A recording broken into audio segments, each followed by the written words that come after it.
Ito ang itsura ng Multinational Avenue. Ito yung kalsada na malapit sa runway ng airport. Puno pa ito ng mga illegal parking sa bangketa at yung kalsada lubak-lubak pa. Pero ngayon, ito na siya. Pinaganda na, bagong rehabilitation. Tapos dito naman sa area ng Kaingin Road kung saan dadaan itong C5 Southie Project, ito yung dating puno ng mga barong-barong na malapit din sa pader nitong runway. Pero ngayon, ginawa na siya ng kalsada at itong karugtong ng C5 South League. Mas malawak na at bawas traffic na dito.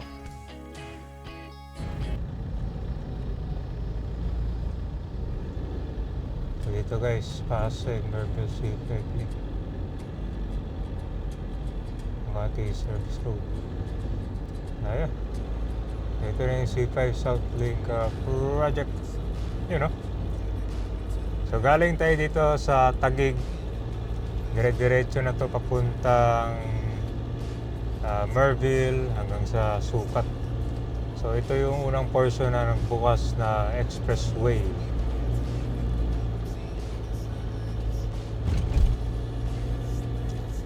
Okay, so diba, ang bilis. Dati iikot ka pa doon sa dulo yung pinaka-express, yung pinaka-U-turn slot. Ngayon hindi na.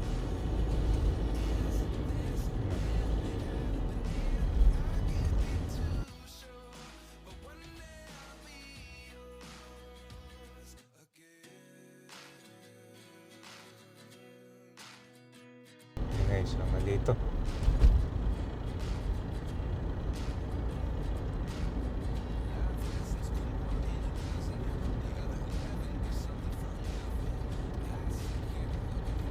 Yung mabilis na.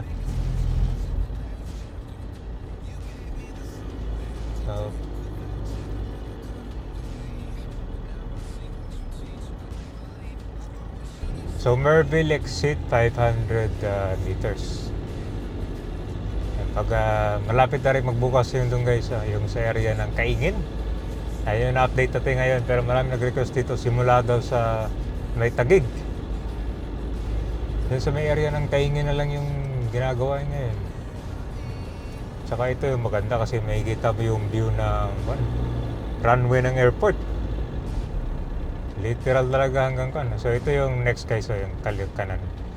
Yan na yung tinatapos ngayon. Yung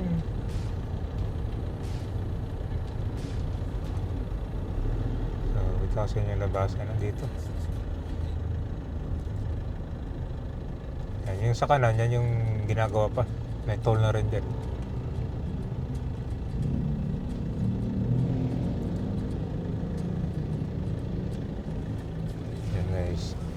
So yun pala yung bukas na, at least mabilis din. Hindi mo na kailangan umiikot pa ito pag natapos. Yan yung ginagawa ngayon. Ito na yung bagong toll gate.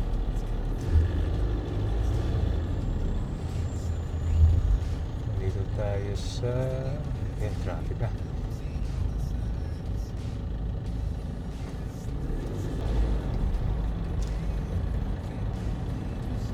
Yun, ito no. Pag nabukas na yun, dito yung labasan sana. Kita mo yan. Siguro lalagay mo ito ng barrier in the future, no? Kita mo, no? Yan, di ba? Parang tinaasan yung kalsada.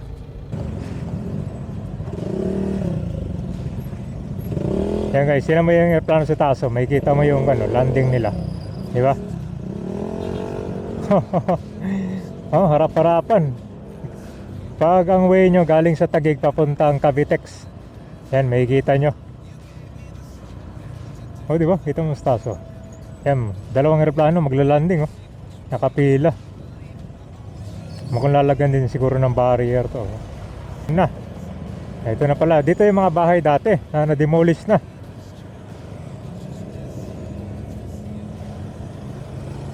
Ayun, oh. So, ito yata yung bangketa. O yan guys, ang ganda, di ba? Oh, ganda ng pagkagawa, oh. Aspaltado na rin dito, oh. So ito yung diretso papunta na to ng Cavitex.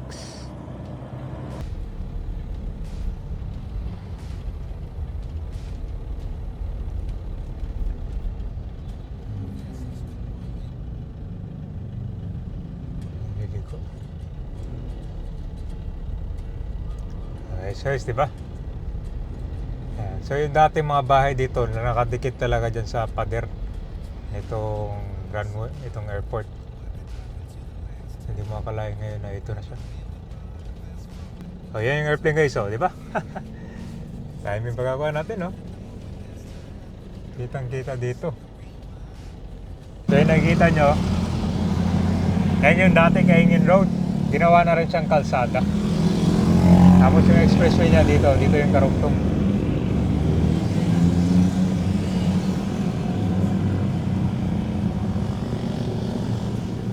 Di ba, laking ginawa. Dati sobrang sikip niya, no? Ngayon maliwanag na. Traffic talaga. Yung lubak dito, inaayos na rin yung kalsada dito. Alam niyo dati, sobrang lubak dito. Kawawa yung mga maliliit na sasakyan dati kasi pag nalikuan talaga tinamaan ng lubak, mabagal yung takbo nila.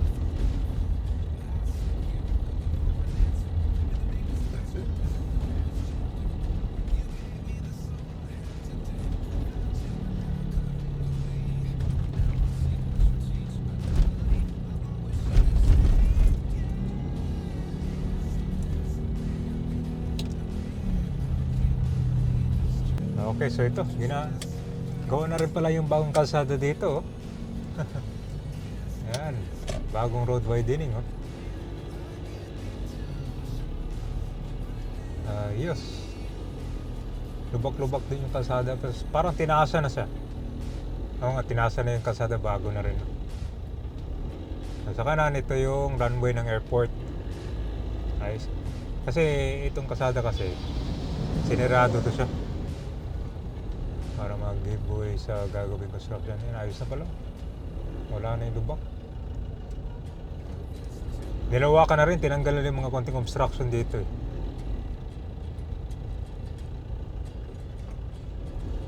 Ayan guys, diba? Diba?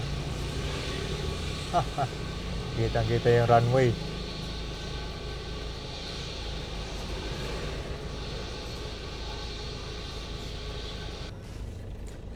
So yung kalsada dito parang one way pa lang siya. Ngayon ginagawa pa yata.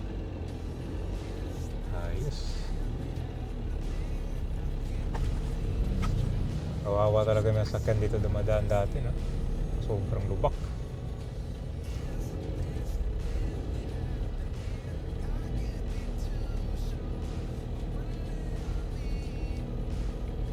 Wala natin kung baha kasi alam niyo sa sukat guys, grabe din yung baha dito. Lalo na malapit sa SM, parang swimming pool. Taas pa rin siguro yung baha dito.